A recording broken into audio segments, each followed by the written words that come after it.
In Oakland, over the past week, there were two shootings. Probably more, but two that I'm going to name. One, a longtime coach, Coach Beam, who was the athletic director, I believe, at Laney College.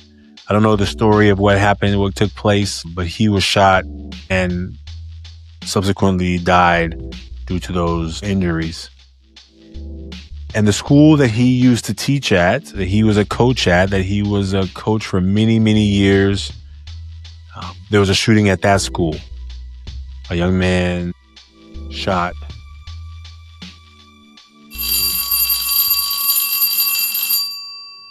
Welcome to Unmasking with Male Educators, and welcome to this special edition conversation about the Young Men's Conference. Today's going to be just a solo cast. I wanted to just talk about what we experienced at the Young Men's Conference. And I think there's a lot of highlights that are still being pulled together. There's a lot of conversation with parents that we're still learning about stories of young people. I do have a couple of testimonials that I'm going to share with you from some young men. And I think more than anything, we put on a really beautiful event. Our team really worked hard to put on a really beautiful event for these young men. You know, every time we get a chance to create something and you watch it grow from last year, 56 participants to this year, right around 100, a lot more registrants this year. And when you have a lot more registrants, you have the same as like, how do you get them to make sure they show up? They registered and they showed up. So all the things you think about behind the scenes as an event ends, as you celebrate and you want to cheer all the wins, and also trying to say, how do we make it better? And so I think part of the excitement in this moment is like taking in some of the wins. And so let me start with some of the wins, and then we'll share a few things that we're going to be trying to work on for next year. And it's an opportunity for you to get involved. For you, wherever you are, if you care about young men and them getting not only a more robust, but full education, if you care about, trying to figure out how we're going to get more young men to be a part of this education landscape, not only as a participant, meaning they're a student, but also as a potential future educator, we're going to have to make school a place of excitement and learning for them and adventure that they will say, man, maybe one day I can do that. That's what we're hoping. The ultimate goal of the conference is not to create a bunch of teachers, but hopefully there are people who are going to be educated, and they will be more educated than what any books or any teacher would hand them a book to read, that they would begin self-educating.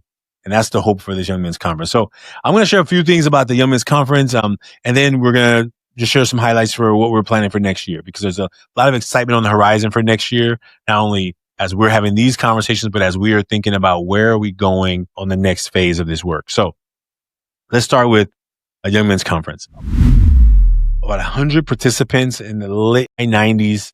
Some young people got there a little later, so some of the registration was missing them. But when we think about all the community organizations that came together to make this event amazing, it was so special. We had some great sponsors from some of our local Phil's and Pete's, and Starbucks were sponsoring the morning coffee station for volunteers and for parents and for mentors. The men came in, they got set up on their tables, started working with some of the mentors, just kind of like set their day out, set some intentions for the day, what's something they want to learn.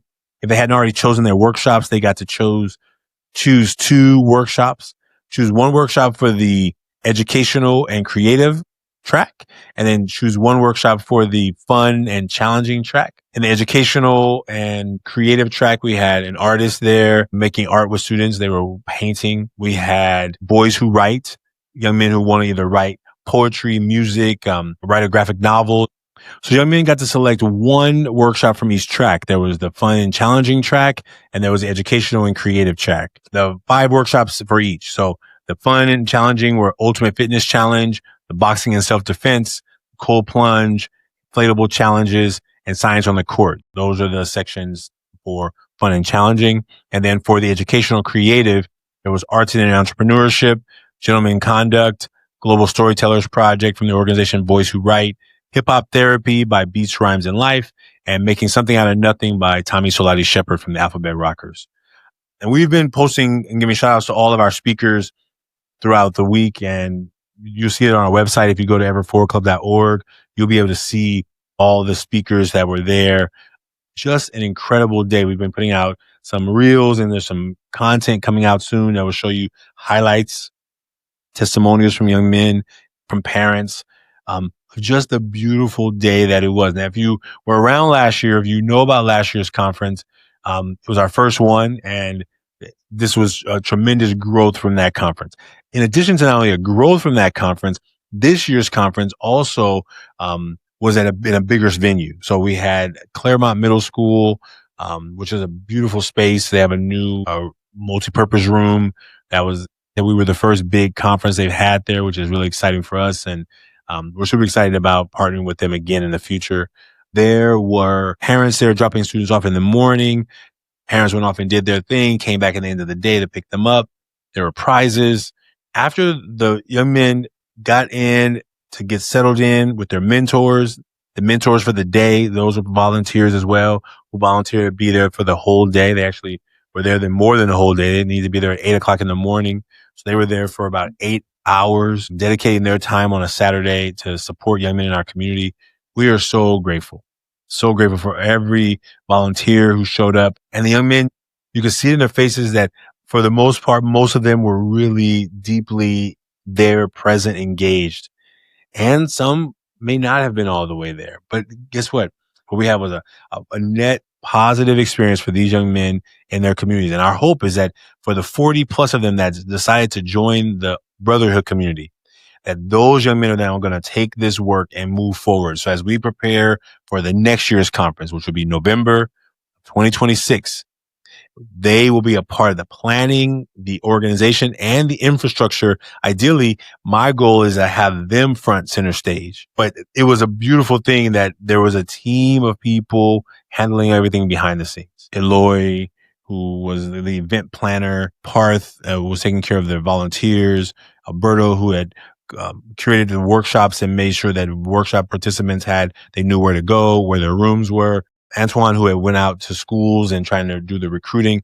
Like, so many people played a piece from our main home team. And then the volunteers who came on that day, getting them put into the right places. It was a lot of work. We learned a lot from the successes, and we learned some from the things that didn't go so well. So like stuff happening behind the scenes you don't even know about. You show up, you get your name tag, your badge. Those things are kind of either already happening by somebody, but somebody has to do that work, right? Printing them, organizing them, creating the structure for the workshops. You don't want one workshop to have 30 people and one workshop has 2 people. And so really trying to figure some of those things out that we probably got to learn from our own experience this year. But what a beautiful time together. I'll read one comment from a parent. These 2 parents. My son loved the conference. Thank you for these kind of programs for young men. My son Nicholas learned how to tie a tie. Thank you. And then another parent said, me too. Thank you so much for the invite. Holland really enjoyed himself and has been telling his friends and teammates all about it. Please always keep us in mind. I'm happy to see him participate. Such an honorable experience. We appreciate you, Mr. Antoine. So what a beautiful opportunity there. And then for the young men who were there, who shared some of the things that they got to do, Ismael said, I would say the best thing I learned was being myself, and being yourself is a superpower. Even if you get judged, it's something you need to be, and you need to take advantage of who you want to be. That's what makes me more motivated and inspired in life, and what I want to continue to work on. That was powerful. And he's in 10th grade. That's a 10th grader. And then Holland, an 8th grader, said, my favorite workshop was the art workshop. I like the calmness and energy, and really enjoyed the opportunity to really do art. I never did art before, but I really got into it. And so all the different things that were happening there, all the different ways that young men got to explore the fitness challenges, the art challenges, the jumping in the ice bath, to thinking about they want to write a book someday. All the ways that we provided the opportunity for young men to like step into their place of being connected. The theme was normalizing vulnerability. Normalizing vulnerability is such an important topic. I mean, it sounds simple enough, right? But it's actually complex. How do you get a community of young people who have been taught certain lessons about what does it mean to tell how you really feel when you've been trained that no one cares about how you really feel. Not important how you really feel. Keep it to yourself how you really feel. And what we help young people recognize is that if we can begin the process of beginning to build around ourselves a circle, a community of other young men who can do the work, we're going to do amazing things. We're going to make amazing transformation. And guess what? Even though we had so many young men who registered and didn't show up, the ones who showed up, those are the ones that are going to plant the further seeds out. The ones who told their friends about it, don't miss it next year, be there next year. I'm going to make sure you come next year, get registered on time next year. All the ways that they get a chance to continue growing, we get to be a part of that. And so the brotherhood is coming. And so I think that mostly in this conversation, I just wanted to kind of reflect on some of those things. And I think, when we think about creating anything in the world, and I think these are the parts where it's like, part of me is like, no, don't talk about any of the challenges. But then, that's not how it wouldn't make sense if I was not talking about the challenges. And so I'm talking about them in the context that all of them are opportunities for learning. So registration, we had 220 young men registered. We had about 100 show up. So that means 50%, about 50% of didn't show up. Probably a little bit more than 50%. And for me, I have a lot of thoughts and ideas about what we could try and do next year to improve those numbers. But also I'm more concerned about those young men who didn't make and keep their sacrifice. Like registering was one thing, right? They put their name on the paper. They put their phone number and email. They said, I'm going to be there. And then they don't show up. But guess what? It's not a surprise to me that a lot of young people didn't show up. I know it's a Saturday morning. I know all these things. But what we're trying to figure out is, what are we going to do to get them there next time? Like, that is where my heart is right now. Like, what are we going to do to get them in the room next time, to have a fighting chance at having a seed planted that helps for the life change that they may say they want? I imagine several of those young men could benefit from what we were offering. And the question is, what can we do better to make sure that we are tapping all the ways, whether it's a parent we're calling that morning, whether it's calling them the night before, whether it's we send out text messages and emails. Maybe it's a more personal touch. We don't know yet. We have a year to figure it out, but we will begin thinking about it really soon. So as we begin planning in February for the next year's conference, as we begin building out the community of young men who are a part of the brotherhood, who will be part of the leaders of next year's conference, I'm super excited about the steps that it's taking. And as we build to new partnerships and new sponsors who say, I am going to serve young men in this community, and we're going to be a partner with you. We're going to bring volunteers out. We're going to bring in-kind donations out. We're going to bring swag out, like whatever that may be. If you are called to do that, we invite you to be a part of that. If you're here local in the Bay Area. Now, what we also had, in addition to the volunteers who showed up here locally, the mentors who volunteered their time, the community partners that came and delivered beautiful workshops, we also had about 40 different organizations around the world. They were our global partners. They were partners for this conference because what we designed it as is a way for not just us to do the work right here in Oakland, but for providing tools and resources for people around in their own community to do the work as well. And so we know that some of the events have already happened. Some of them happened earlier in the month of November. And some of them are still happening as we speak. And so what we're really excited about is to begin sharing some of the highlights of those organizations. There were so many of them that were saying, I'm going to support young men in my own community and partnering with us to provide them some of the tools. And so the vision is that next year, we will set up some new goals, some targets. We will set some new parameters around how we support those organizations. We will create some new structures for how to make sure that we highlight those organizations when they do their events. And those are the next steps of how we grow out a community, multiple communities, worldwide communities who are saying, I care about the young men in my community and we're going to do something about it. So take a deep breath. That was a long reflection. But it is absolutely where we're going next. I'm going to bring in Alberto real quick. He's going to give you a few words about his experience at the Young Men's Conference.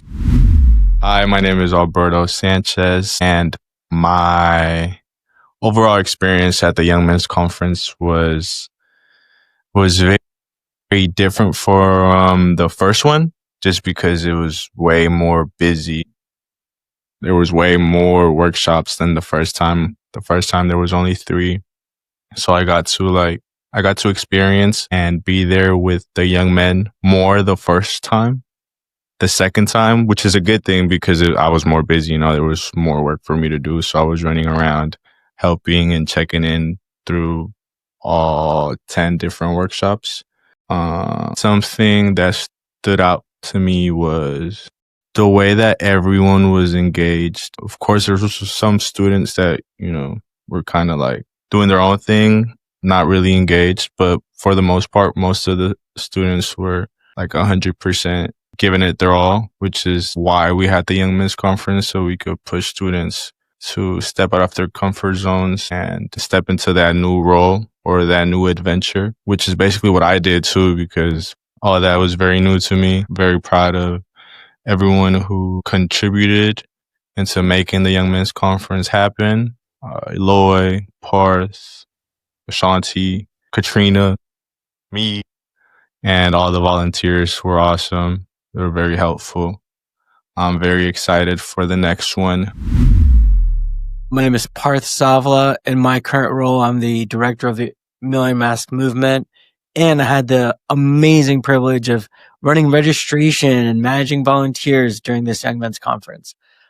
It was truly epic. It was incredible. I think just a team spirit that we all brought to it, to have 91, 92 young men attend from across 63 schools. I almost had to count that list 4 times to ensure that the number was right. Is actually amazing.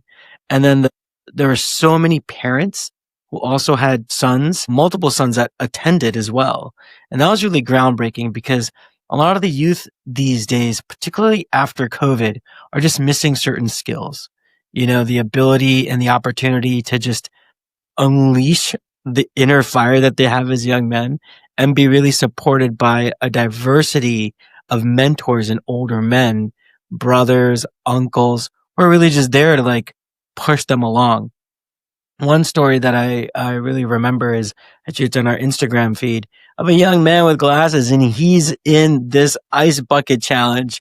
And there's just 3 older adult men who are just egging him on and supporting him and being positive.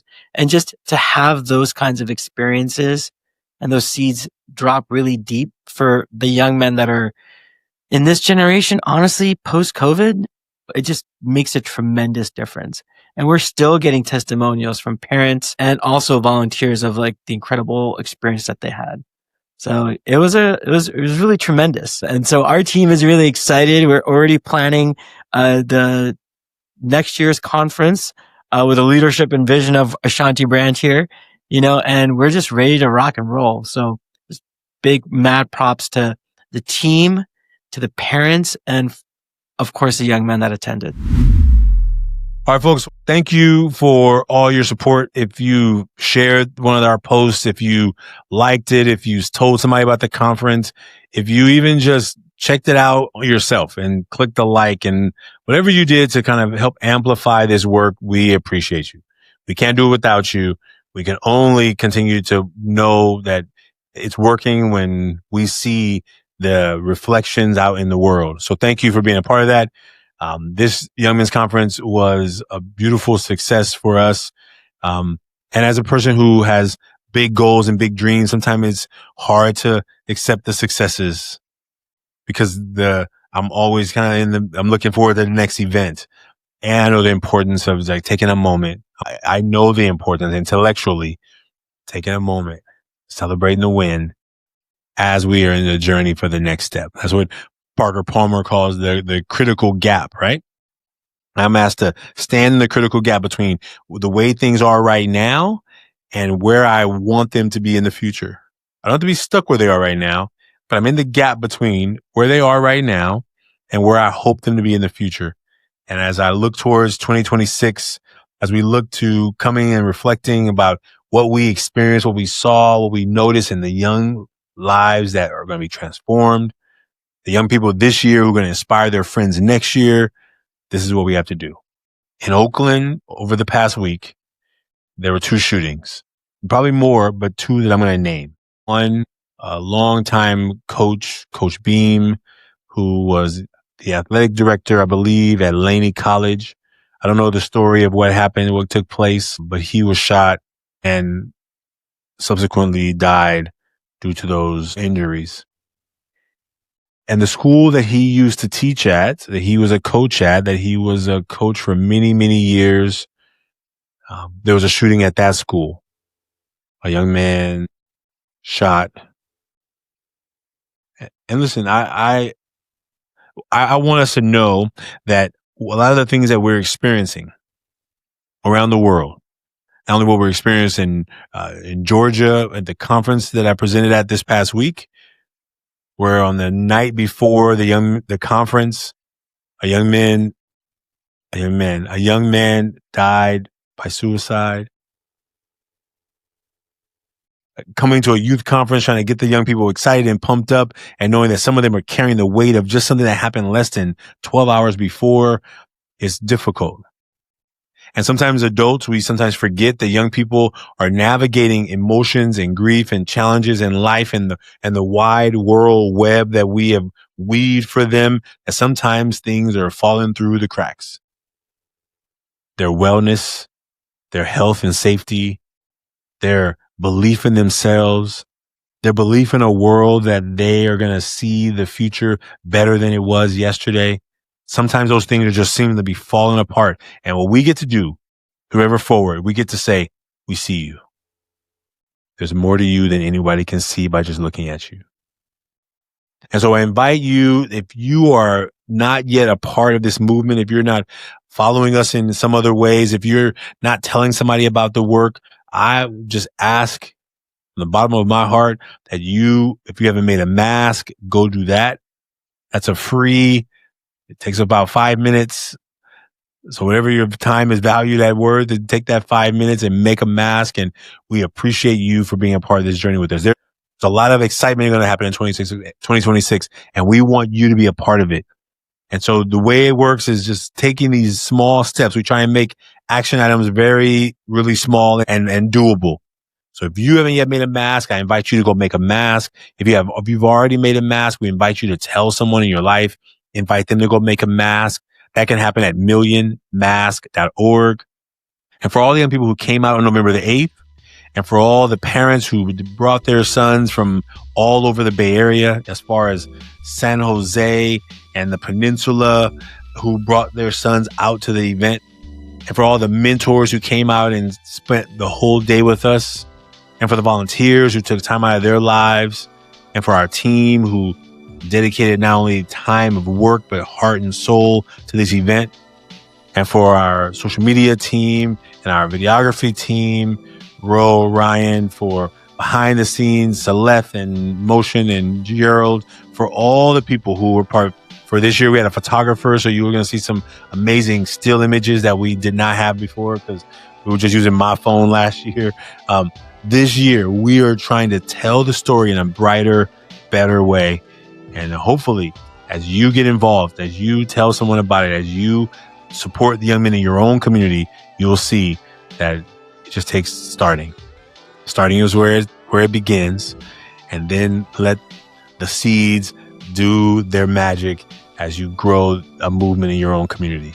You don't need to stop and leave your career to start a nonprofit. I don't even recommend that. We can talk about that. But I do invite you to do something that you say, okay, in 2026, I'm making a commitment that I'm going to get involved. Whether it's right in my own neighborhood, in my own community, or you're going to partner with us so that we can support us to move this movement out into the world. Move this movement. Is that a good way to say it? So that you can help us move this work out into the world. That's what we hope.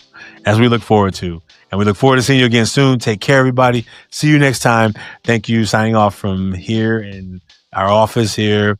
But getting ready as we look to 2026 in the future. We'll see you soon. Take care. Bye now.